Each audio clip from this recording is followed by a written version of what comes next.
Hello everyone, Assalamu alaikum. This is me Nadia to Nohaj. Welcome back to my mom channel Nahinua's Diary. আজকে দেখাবো chicken pakora recipe. খুবই সহজে ঘরে থাকা উপকরণে তৈরি করা যাবে। আমি যেহেতু আপনাদের সাথে রেসিপি শেয়ার করি এবং চেষ্টা করি রেসিপিগুলোতে খুব সহজে বাসায় তৈরি করে ফেলা যায়, সেহেতু এই রেসিপিটাও খুব সহজে আপনারা বাসায় তৈরি করে ফেলতে পারবেন। দেখতে যেমন লোভনীয়, খেতেও কিন্তু তেমনই অনেক সুস্বাদু। এর জন্য আমি মুরগির বুকের মাংস নিয়ে নিয়েছি। মুরগির বুকের মাংসগুলোকে খুবই ছোট ছোট করে কেটে নিয়েছি, যেহেতু পাকোড়া বানানো হবে এগুলো দিয়ে।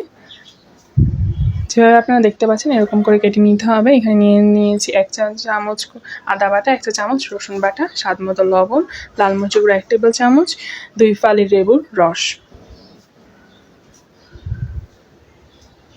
এখানে প্রথমে আমি আদা রসুনের পেস্টটা দিয়ে দিলাম, তারপর দিয়ে দিলাম লাল মরিচের গুঁড়া, স্বাদ মতো লবণ,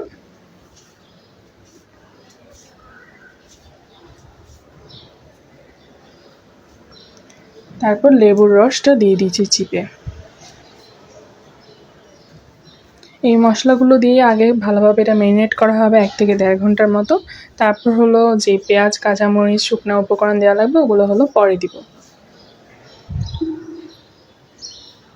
তারপর এখানে দিয়ে দিলাম 1 চা চামচ ভিনেগার বা সাদা সিরকা। তারপর সব কিছুকে ভালোভাবে মিক্স করে নিতে হবে।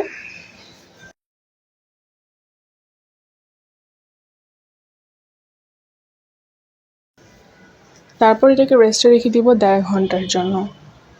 1.5 ঘন্টা ম্যারিনেট হওয়ার পর এখন এখানে দিয়ে দিচ্ছি 1 কাপ পেঁয়াজ কুচি, 4-5টা মরিচকে ভালোভাবে কুচি করে দিয়ে দিলাম। তারপর দিয়ে দিলাম 2 টেবিল চামচ ধনেপাতা কুচি, 1 কাপ বেসন, 1/2 কাপ চালের গুঁড়া, আর হলো 1 চা চামচ কর্নফ্লাওয়ার। পর এখানে দিয়ে দিব 1 চা চামচ লাল মরিচের গুঁড়া, 1/2 চা চামচ হলুদ গুঁড়া, 1/2 চা চামচ ধনিয়া গুঁড়া, 1/2 চা চামচ জিরা গুঁড়া, 1/2 চা চামচ গরম মশলা গুঁড়া আর স্বাদ মতো লবণ। তারপর সব কিছুকে ভালোভাবে মিক্স করে নিতে হবে। এই যে আমাদের চিকেন পাকোড়ার মিশ্রণটা রেডি হয়ে গেছে, এখন শুধু ভাজার পালা। এখানে আমি তেল গরম হতে দিয়ে দিলাম। তেলটা গরম হওয়ার পর এখন এক এক করে চিকেন পাকোড়া দিয়ে দিব।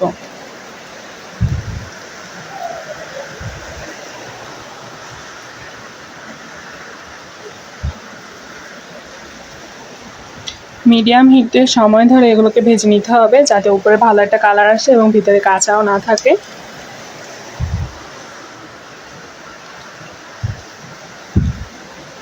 এই যে ভাজা কমপ্লিট, খুব সুন্দর একটা কালার এসেছে, উপরে লালচে একটা বর্ণ এসেছে, পারফেক্ট ভাজা হয়েছে। এই যে তৈরি হয়ে গেল ঘরে থাকা অল্প উপকরণে অল্প সময় বিকালে নাস্তার জন্য পারফেক্ট চিকেন পাকোড়া। খেতে দুর্দান্ত মজার এবং লোভনীয়।